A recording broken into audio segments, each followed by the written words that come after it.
I don't think it's really Love blind. is blurry. Well, maybe it's blurry. Maybe it can be blind at first interest. Everything's sparking on you. The butterflies are all up. Yeah. But as soon as you get to that stage of making decision to take it to marry, Yeah, it's no longer blind. You have to reality, because if it was. Hello. Hello guys. This is Debbie and Vika. Yeah. Alright.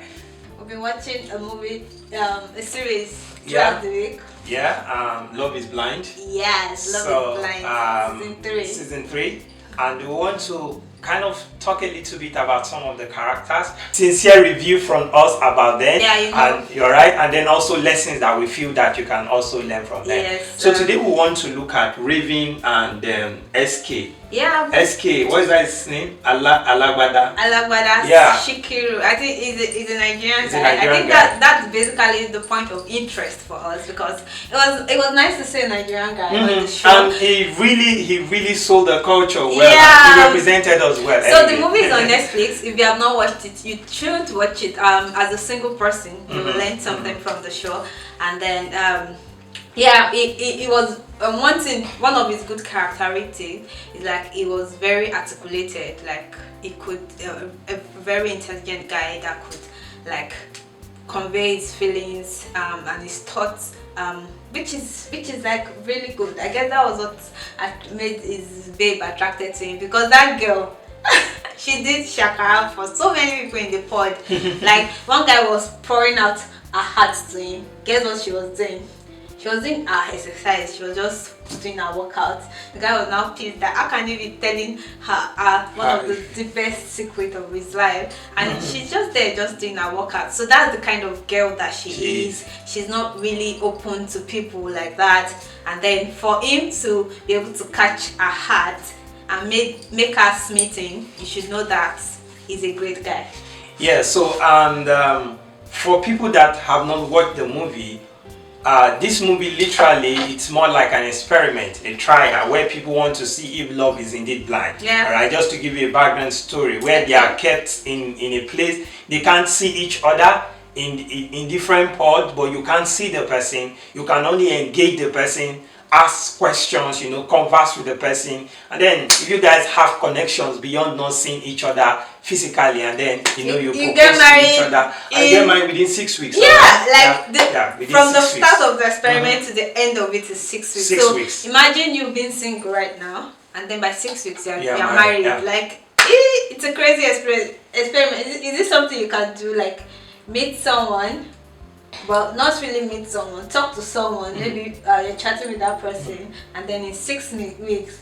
I really feel that 6 weeks is short, but of course I do not believe in long time dating, but at the same time I feel that 6 weeks is quite a short crazy. one. But maybe it could even work for Western cultures, for example. But if you go to a place like Africa, where a lot of processes is involved, you need to see the parents, pay the bride price and every other thing. I don't think that 6 weeks will really be able to will work. Well, of course, I wanted to say it worked for SK, but obviously it did not work for him because he was not married. I wanted to say being a Nigerian guy with the culture and all of that. But also is the fact that because SK is in the US or something, he wasn't in Nigeria. True. I'm just assuming if it was being, and remember also SK is the man. He's not paying the bride. The bride price is not being paid to him.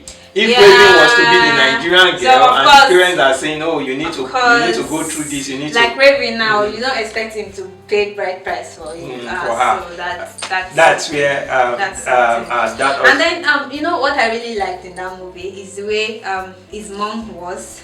When you know that your child is making a mistake, quote and unquote, and you're still there to support him, and then love the wife with all of your heart, because the mom really showed kindness to her, up that with putting on her veil when she was going to walk down the aisle, and then even after he said no, he's not going to marry her because of the complexity. The truth is that their relationship had issues. Even from a viewer's point of view, you could see that this thing might not really work. So at some point I felt like maybe he was just saying yes to her because he wanted to marry her. So I was just like, why is this guy just going along with this thing?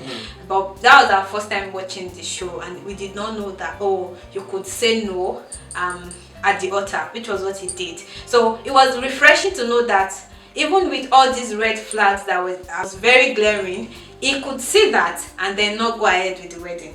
Yeah, and then I love the way his mom, even after he had said, oh, he's not going to marry her, still came around, hugged the bride, and told her that, I like you so much, I wish he had married you, those kind of things. It was really graceful. Yeah, that was really a very nice thing. A typical Nigerian mother. So it was nice to watch it. Yeah, another thing I would say, looking at SK and Raven, going through a few things I want to draw. One, it will be around culture. Yeah. You need to understand that, especially if you are marrying someone from a different culture differs, and if you don't manage it very well, it's going to cause a whole lot of problems. It was a bit challenging for Raven, but kudos to her. She was able to make adjustments along the way and see how she positioned herself to become a typical Yoruba bride in a way, like the dressing, shopping for gele, following the mothers around, and of course she met some people that are telling her, some of those things aren't true, really. I think the word has moved. Yeah, really. I don't think now, how they say, oh, you should be saying yes sir to him or something, or possibly saying that, for a Yoruba woman as a wife, you are just in the kitchen. No, that's not really true. I think things have moved moved beyond that, but just cultural differences. So if you are going to be getting married to someone, I think one of the things you need to look at is the understand their culture. All right, it will help you to relate with your in-laws. It will help you to relate with him, with your partner, because you can understand their perspective. Because, for example, like the family part, SK expects that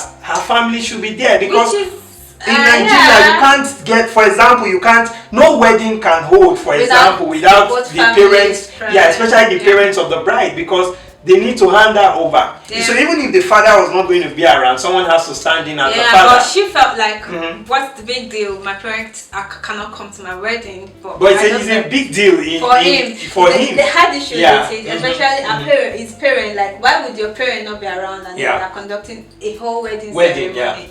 And then one thing I liked about SK, apart from him being intelligent, which I obviously like, and being articulate, and him because the data engineer, you are doing something around data science and tech. So you already know that I'm biased. Yes, he's Yoruba, he's a data engineer and all of that, so I'm already biased towards him. But I like the fact that I was very patient with Raven. Raven at some point said she did not want to get intimate with him, and while other couples were boasting about their sexual prowess, this thing happened last night and all of that, they had nothing to boast about. But he was patient. He recognized our boundaries. This is what I want, and then he was patient with her to be able to accept her the way she is and love her gracefully.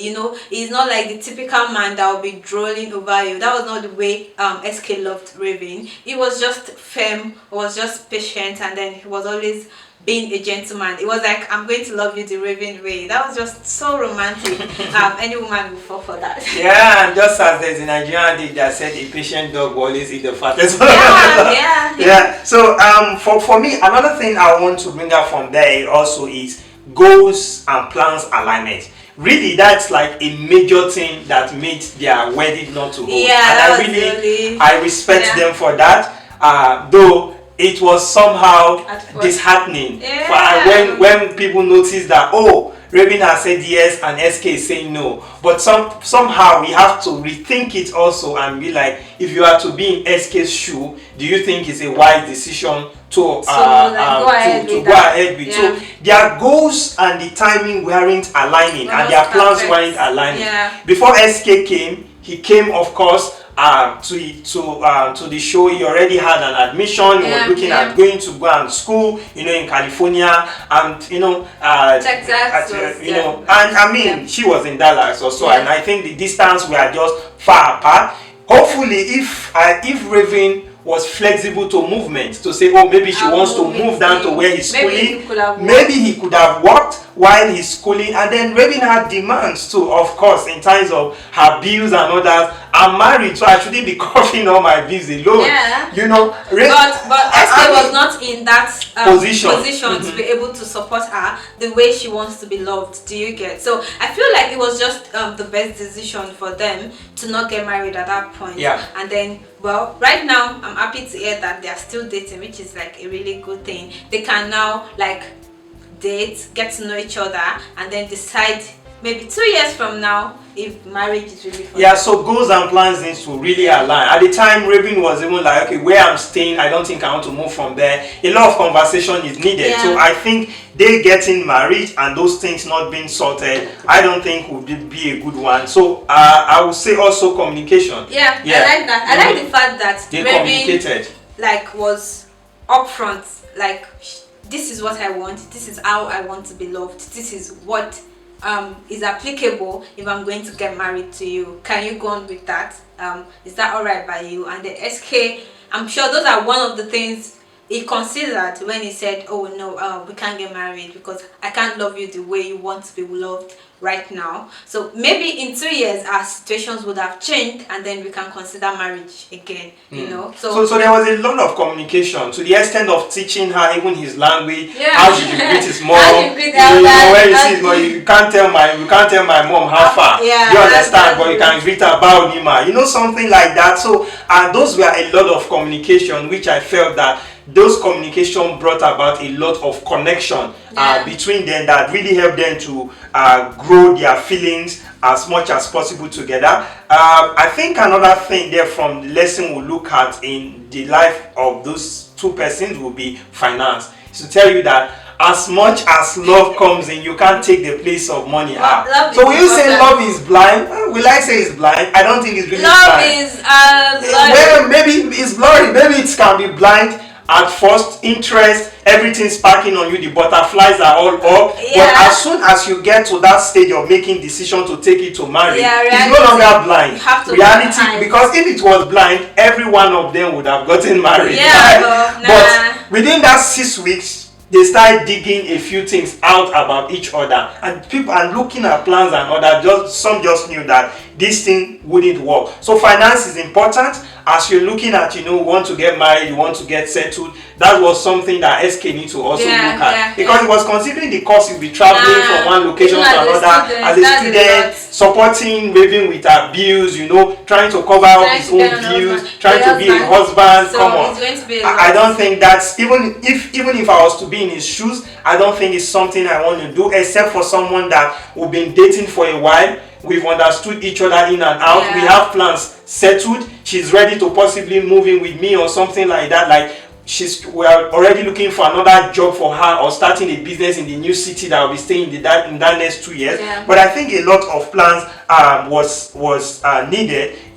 Then long distance marriage. That's also another thing. I think that the fact that I don't think being on long distance is the best way to start a relationship. And no, this one is not even a relationship. It's